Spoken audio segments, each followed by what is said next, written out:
This is NC Spin, an unrehearsed discussion on issues of interest to North Carolinians. Now, here is your moderator, Tom Campbell. Welcome to this special edition of NC Spin. Many times people ask me why we don't have more young people on our show, because they want to know what people under 35 are thinking about current events. So this week, we've invited an outstanding panel to do just that. Please allow me to introduce them to you. Number one, Marquise Young. He's a student from Johnson County. He's at Wake Community College, left the Democratic Party and has become a conservative political activist, has a huge following on social media. Across from him, Tazra Mitchell, who's a policy analyst with the NC Budget and Tax Center, formerly worked as a fiscal research at the General Assembly, an NC State Political Science grad. She also has a master's in public policy from the Sanford School at Duke. Number three is Ben Stockdale, a political science major, currently at NC State, former president of the state College Dems, and political director for the College Dems of North Carolina. That's NC State College Dems, and political director for the College Dems of North Carolina. He's an intern right now for Democratic Senator Jeff Jackson. And last but not least is Sarah Curry, who's the director of fiscal policy studies for the John Locke Foundation. She has done internships with the House Financial Services Committee in Washington and with the NC Senate, has a business degree from Nicholls State University and an MBA from Gardner Webb. We welcome you to the show. Well, there's a lot of disagreement about what exactly, when it ends and when it begins. You folks are dubbed millennials, or sometimes Generation Y. There's also disagreement about your politics and philosophy. So let's begin by asking you to share your political philosophy with us. Marquise, I'll start with you. I'll say that I'm conservative, and what I like to tell people is that I'm conservative first and Republican second, because, you know, I think that the Republican Party also, you know, we have to keep them honest for conservative values sometimes. All right, so you are conservative, Republican, and you self-identify. Yes. All right, Tazra. Sure. So as a policy analyst at a nonprofit, I personally feel more issue-based than party-based. The number one issue that I care about is the economy. There are many North Carolinians who just aren't doing very well. So I advocate for a stronger economy that allows more North Carolinians to make ends meet and build a better life for them. I'll work with anybody who has those values. I think a lot of millennials feel the same way. We care more about the goal and not the label. All right. Ben? I'd say that if you were to say it on a spectrum, I'd lean more liberally. Certainly through my ties to the Democratic Party, I'd affiliate with the Democratic Party. And I'd say that's pretty much because the Democratic Party, I think, operates in leadership through compassion, and vice versa. I think that there's certainly many opportunities for government to help folks and help people that need the benefits that the government can provide them. Sarah? Well, I am registered Republican, but that doesn't mean I believe everything the Republican Party stands for. Personally, I care about fiscal issues. So if the government's going to take my tax dollars, I want them to spend them wisely and smart instead of taking too much and giving it away. Socially, I tend to be more on the moderate spectrum, but fiscal is really my focus professionally and in my personal life. Marquise, I'm interested to know, what caused you to switch from being a Democrat to a Republican? Well, I know it sounds cliche, but when people say that, you know, the party left them, they didn't leave the party, I think that their policies and especially what they've been doing for the past, let's say since I've been born, probably 20 years, they've been moving pretty far left. And, you know, I'm pretty far right on my social issues and pretty far right on my fiscal issues.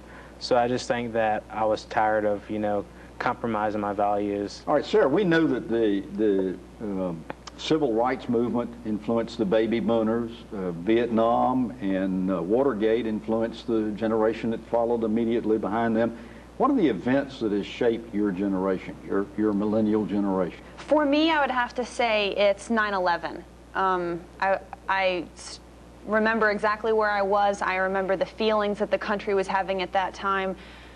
It wasn't Republican, Democrat, black, white, male, female. Everyone was just coming together as Americans to defend our country and to stand strong. And I feel like today people don't feel that same way, and it's sort of sad. But for me, that's what I remember, and that's what being an American is. All right, Ben, what are the drivers that are kind of affecting this group? I mean, is your generation driven to make money, driven to save the world, driven to just enjoy life?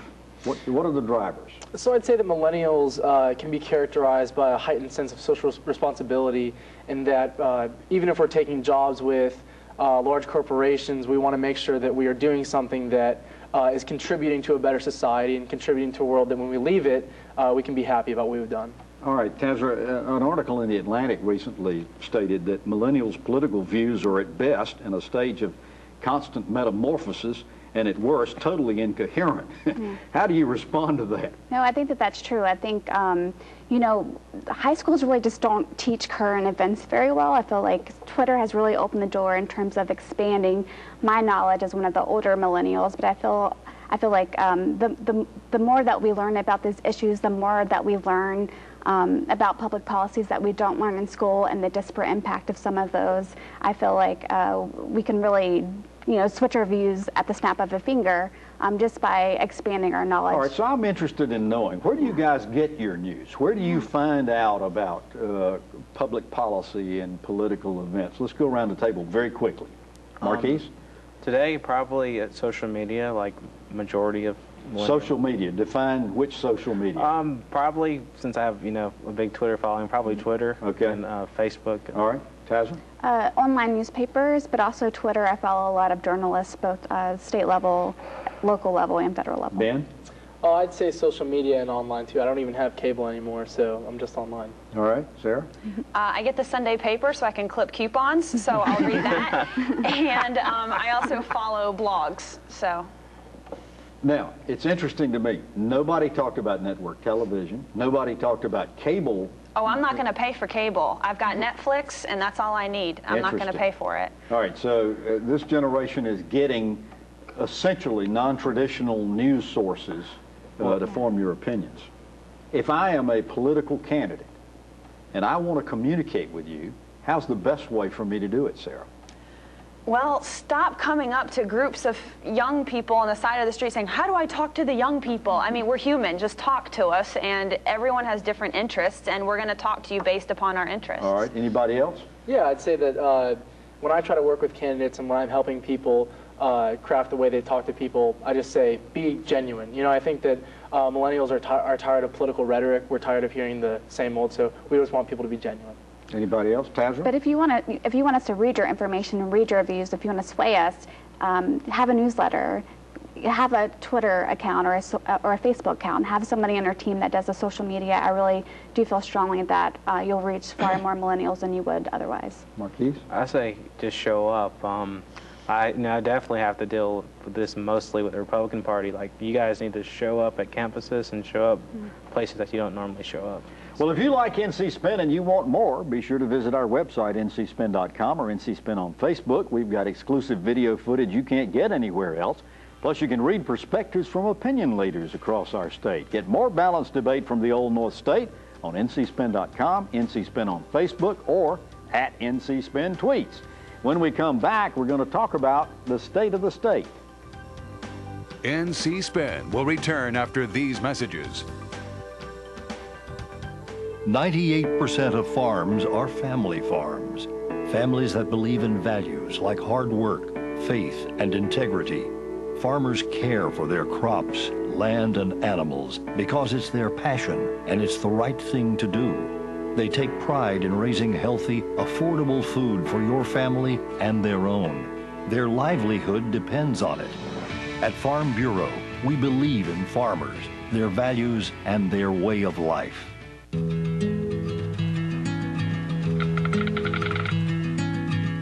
The cost of everything has gone up dramatically over the last 75 years.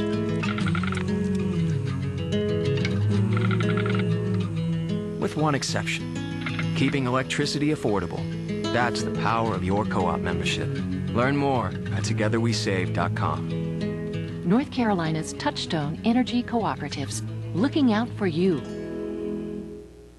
The North Carolina Homeowners Alliance strongly supports the Property Insurance Fairness Act in the North Carolina General Assembly by strengthening consumer protection, increasing transparency in insurance rates, and expanding North Carolina's ability to respond to catastrophes. The Property Insurance Fairness Act helps safeguard North Carolina's homeowners, communities, and the economy. Please thank your legislators for standing up for what's right. We now return to NC Spin. For almost 100 years, North Carolina was controlled and dominated by Democrats, even though we elected Republican governors in 72 and 83 and voted Republican for presidential candidates after Jimmy Carter. Both houses of our legislature changed to Republican control in 2011. A trifecta was scored when we gave a Republican the keys to the governor's mansion in 2013. I want to ask all of the panelists, give our state's leadership a letter grade, with A being excellent, F being a failure, and tell us why you graded them as you did. Tazra, we'll start with you. I think that they'll get a different grade depending on the topic, just like a college student would, depending on the class. Since I work on the economy, I will say that there's no scenario that exists in which lawmakers get a passing grade right now. There are far too many North Carolinians struggling day to day to put food on the table and to get by. And knowing this information, lawmakers have continued to pass policies that have been to the detriment and not to the benefit of families. For example, they passed a tax plan that shifts taxes away from the wealthy onto everybody else. They got rid of the tax credit that goes to families who work but who earn low wages. They gutted unemployment insurance, and they refuse to give workers the dignity of a minimum wage increase. And like you said, had on one of your earlier segments, household income is flat. You know, the economy is just downright broken. We have to do better. Marquise, what's your answer to that? Letter grade. I mean, like she said, it'll probably depend on what we're talking about, but I think that I'll give them, improve, and I think that compared to... Well, wait a minute, that's not on my head. I mean, I'll say that compared to previous administrations and previous legislators, that they have a way better grade. All right, Sarah, give them a letter grade. I'm going to give them a C+, and my reason for that is I think they're focusing too much on things the government needs to keep their nose out of. Lowering taxes, doing good choices for the state, that's important, but dealing with social issues and getting involved in people's personal lives is not necessary. Ben, give them a letter grade. I can't give them a passing grade as well. I think that once teachers are paid at least the national average, and once a single mother can work full-time and not be living in poverty, then we can talk about passing. But there are huge issues that we need to face before we can pass our legislature. Tazra, one of the Senate leaders recently said Chicken Littles on the left loudly cried that North Carolina was going to lose so much tax revenue that students wouldn't have any teachers, roads wouldn't be built, universities would have to close.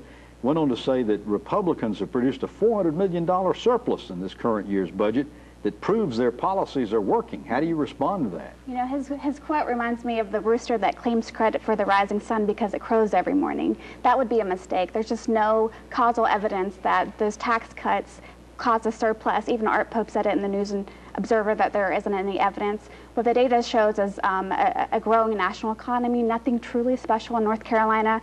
What we're seeing are more folks cashing in on their capital income gains. The stock market performed beautifully. Those increased personal income revenues are from cashing in those stocks are rising tide floats all ships. And that's happening in other states. That's driving the April surprise. Ben, the Republicans in 2010 campaigned on a message that the Democratic leadership in our state had grown too large, government was costing too much, and the leadership had become stale. They promised to get the state's fiscal house in order and rein in the size and cost of government. Have they fulfilled these promises? Well, you can say that we maybe even have a surplus, but you can't have a surplus if you're not fulfilling the duties that you have as a government. And some of these duties are as basic as making sure that our education system is being fully funded, making sure that our early childhood education programs are fully funded. We're not doing that, and I don't know how you can fulfill any promises when you don't actually run a full government. Sarah, there are a lot of people that are saying that the Republicans' leadership fiscal policies are one thing, but their social agenda has included a statewide constitutional vote on gay marriage, restrictions on abortion, favorable gun regulations. Is this an agenda that you think has widespread support across North Carolina? I don't. I think that regardless of your party affiliation, Republican or Democrat, people want the government to focus on things like fiscal issues and not focus on so much of the social issues.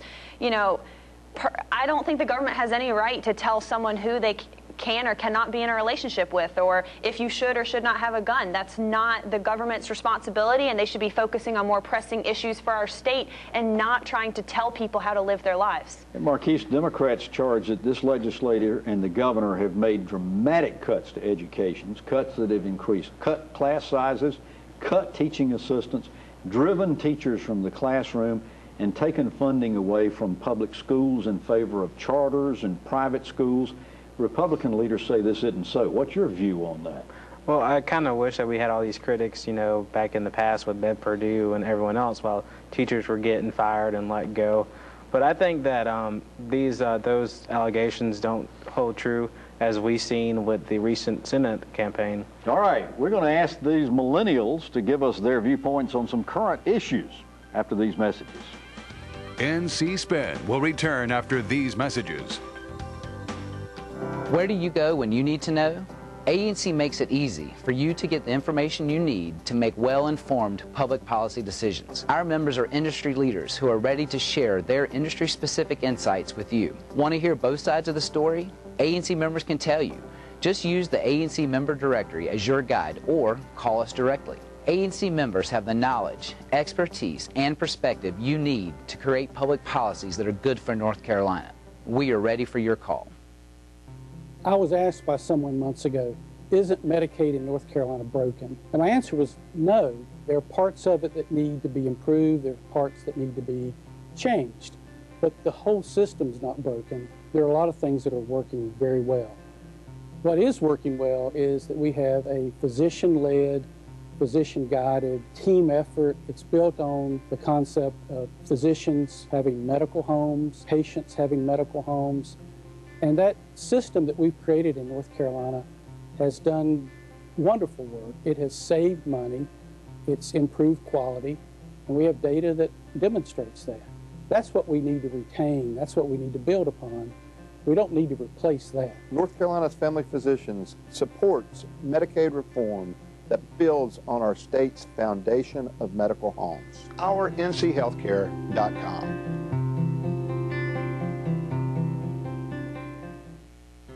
Does your North Carolina business or organization have a story to tell? I'm Richard Campbell, and at Carolina Broadcasting and Publishing, we help tell stories that connect you to the people who will respond. We take the time to understand our clients' needs and what makes them unique. We craft their stories through the efficient use of words, images, and videos that resonate with their desired audience. We also know that a good story is incomplete without a call to action. On video, on air, online, and in print, from concept to final production, no one can help tell your story more effectively or affordably than we can. For special introductory offers, visit carolinabroadcasting.com or call 919-832-1416. Again, that's carolinabroadcasting.com. Let us help tell your story today.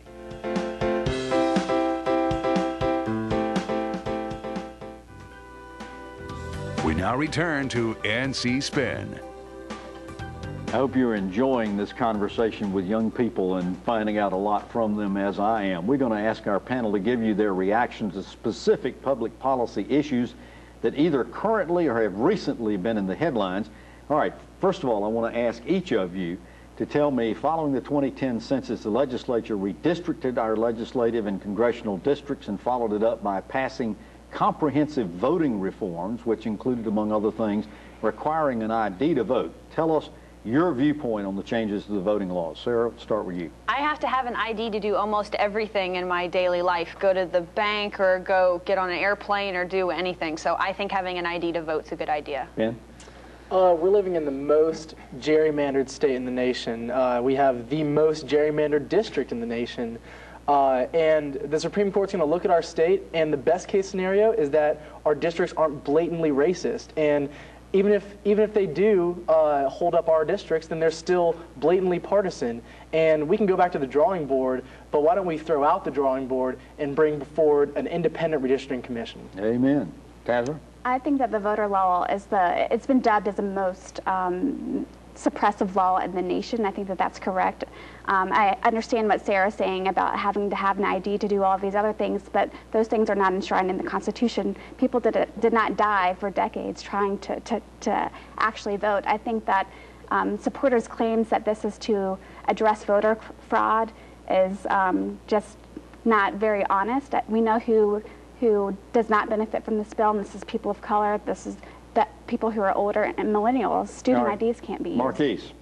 I believe that that redistricting have always happened, and I'm kind of shocked that now we want to talk about it. Now we want an independent commission, and also that, like she said, we need an ID for everything else. All right, Sarah, you major in fiscal policy issues.